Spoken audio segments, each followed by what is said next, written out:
basically dia itu kan seharusnya semua sel itu kan pasti ada siklusnya kan ya, bertumbuh dan ada siklus matinya gitu. Cuman kalau si neoplasma itu dia itu membelah diri lebih dari yang seharusnya gitu, atau tidak mati pada saat yang seharusnya. Oke, coba kita lihat ya ada apa aja.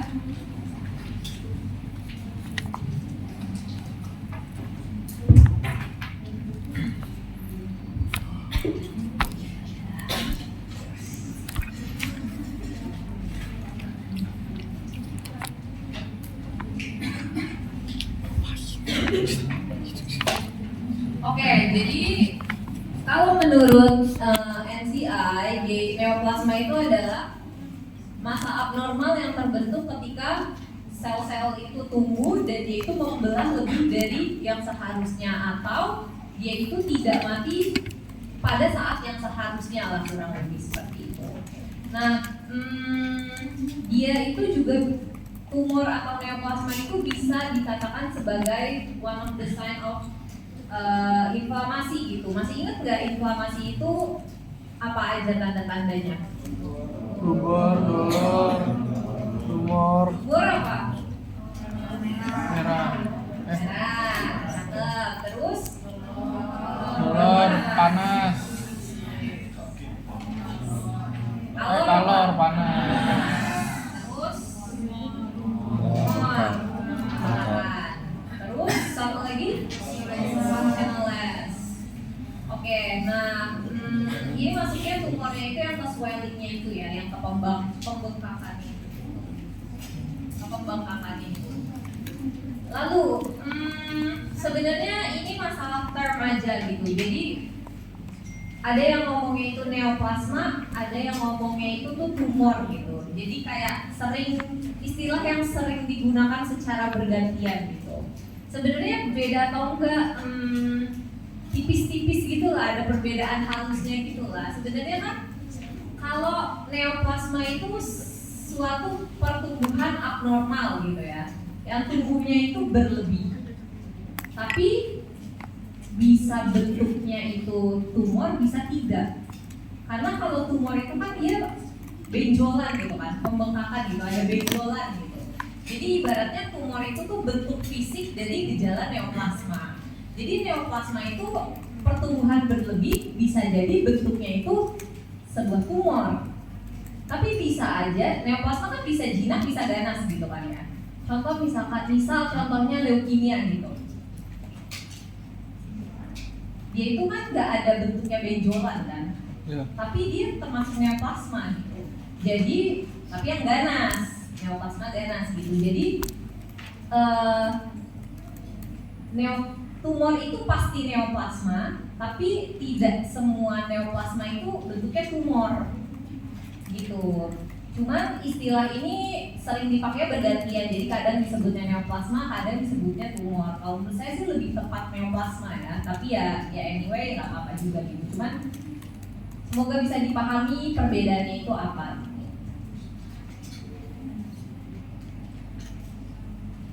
Oke, terus dia itu bisa dari hard atau soft tissue juga. Terbagi menjadi dua, bisa benign, bisa malignan. Biasanya kalau yang belakangnya itu kata-katanya itu ada oma-omanya, nah itu biasanya jinak. Tapi ada nih beberapa yang dia itu belakangnya oma, tapi dia tuh sebenarnya tuh sangat ganas sekali. Contohnya adalah ini, melanoma sama basalioma. Nanti mungkin boleh dicari tahu sendiri ya, itu apa. Kalau malignan ya biasanya udah tahu lah ya, belakangnya sarkoma, karsinoma.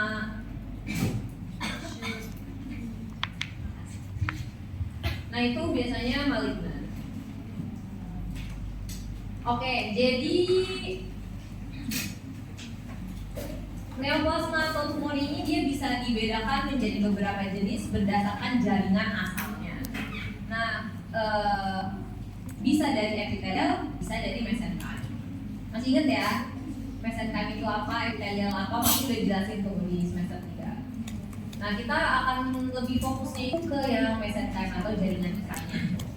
Nah, dia tuh terbaginya banyak lagi. Bisa dari fibros, contohnya fibroma, myofibroma, bisa dari vaskular, contohnya hemangioma, limfangioma, bisa dari neural, muskular, adipose, atau jaringan lainnya. Sebenarnya banyak lagi, cuman ini yang lebih sering lah, yang paling common lah. Oke, sebenarnya kenapa sih kita kemarin itu sempat belajar juga varian normal gitu? Karena di sini kita pingin kalian itu bisa membedakan mana yang varian normal, mana yang tumor jinak gitu, atau yang neoplasma, mana yang sesuatu yang normal, mana sesuatu yang patologis. Apalagi di sini kan di tumor jinak atau di neoplasma ini kan kita akan banyak ketemu sama benjolan-benjolan nih.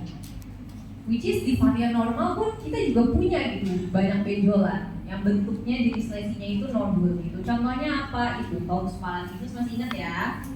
Bentuknya kayak gini. Kalau misalkan dia ukurannya besar seperti ini, pasti orang itu sering banget, orang awam itu menyalahartikan sebagai kondisi patologis gitu. Padahal itu sesuatu yang normal, sebuah variasi normal. Terus sublingual varikosis juga itu sering. Fordyce spot, papilla foliata sama ductus ini adalah kondisi-kondisi varian normal yang paling sering disalahartikan sebagai tumor sama orang-orang awam.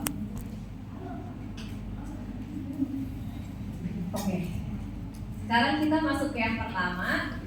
Yang pertama itu adalah inflammatory reactive hyperplasia. Jadi basically ini adalah sebuah kondisi di mana jaringan lunak di dalam mulut itu mengalami pembasaran atau peradangan gitu lah ya, sebagai respon dari iritasi ataupun trauma. Nah, di beberapa peneliti mereka itu menganggap inflammatory reactive hyperplasia ini sebagai part of, kemarin sudah diajarin sama dokter Adrian ya, tipenya ada banyak kan? Ada apa aja? Tipe yang kedua apa? Diffuse. Tipe yang ketiga? Papillary hyperplasia. Nah, jadi kalau misalkan ternyata dia itu related sama Denture, dia itu juga bisa jadi part of Denture stomatitis tipe 3. Tapi kalau bukan karena hal tersebut, tapi karena iritasi lokal lainnya, kalian bisa bilang ini sebagai reaktif hiperplasia. Basic.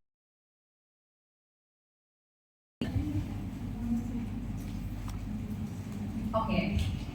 Nah ini contohnya yang lainnya ya. Kalau Denture industri hiperplasia itu kan dia nggak cuma bisa kena dimanapun gitu. Biasanya paling sering di bagian labial sini. Entah itu karena sayap Denture-nya itu kepanjangan, atau terlalu tidak cekak gitu, sehingga menyebabkan beberapa bagiannya itu bertumbuhnya jadi berlebih gitu. Tapi dia ini sebenarnya nggak dibilang tumor, true tumor gitu, nggak dibilang true neoplasma, iritasi. Sebagai respon terhadap iritasi, makanya dia itu ada kurang lebih seperti itu.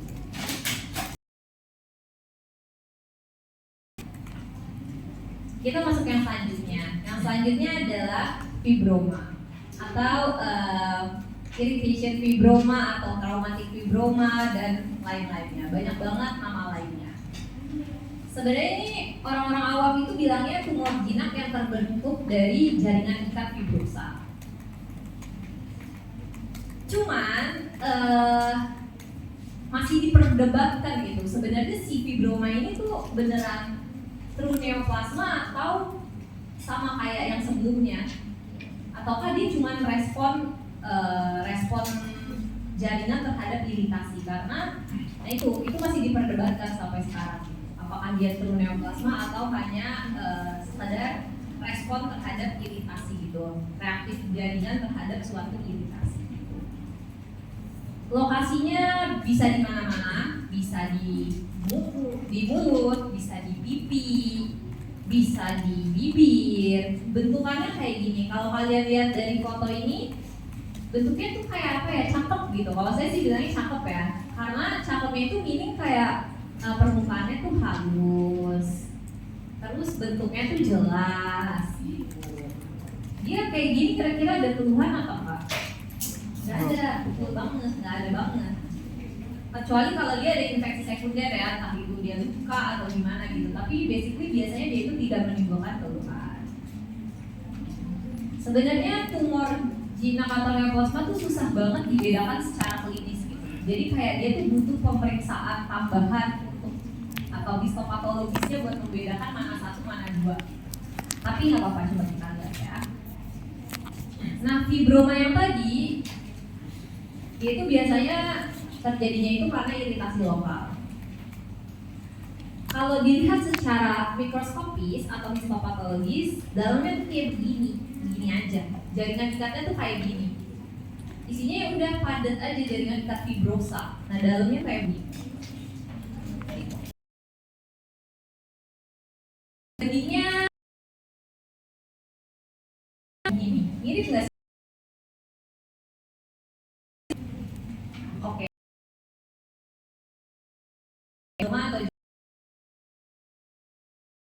sebelah sini namanya cara kalian lihat cara klinis kayak gini ya halus gitu, tapi patologis lebih ada giant cell-nya,